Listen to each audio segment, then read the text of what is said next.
Hi అండి, ఎలా ఉన్నారు అందరూ? ఈరోజు నేను గులాబ్ జామ్ గురించి చెప్పబోతున్నా. ఈరోజు బోనాల రోజు మా పిల్లలు ఇంట్లోకి వచ్చారు. గులాబ్ జామ్ చేయమని అడుగుతున్నారు. అందుకోసం నేను గులాబ్ జామ్ చేశాను. ఎప్పుడు చక్కెరతో చేస్తున్నా. చక్కెరతో చేస్తే వాళ్ళకి చక్కెర అందరు తినొచ్చు, బెల్లం అయితే అందరు తినొచ్చు అనే ఉద్దేశంతో బెల్లంతో నేను చేశా. దాంట్లో బెల్లం, పాలు, బెల్లము, గులాబ్ జాము, యాలకులు అన్నీ కలిపి గులాబ్ జామ్ పాలు చాలా ఈజీ గులాబ్ జామ్ చేయడము. పాలతో ఫస్ట్ ఆ గులాబ్ జామ్ పొడిని ఫస్ట్ పాలను ఉండలు లేకుండా కలుపుకోవాలి. చిన్న చిన్న ఉండలు చేసుకోవాలి.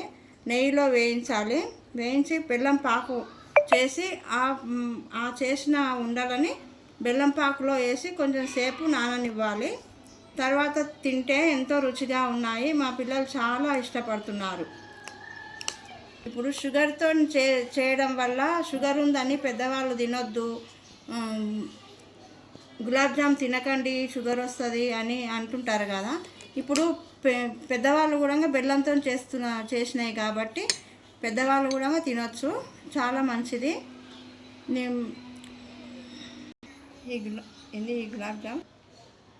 ఈ గులాబ్ జామ్ ప్యాకెట్ చాలా రుచిగా ఉంటుంది. మేము ఎప్పుడు ఈ గులాబ్ జామ్ ప్యాకెటే వాడతాము.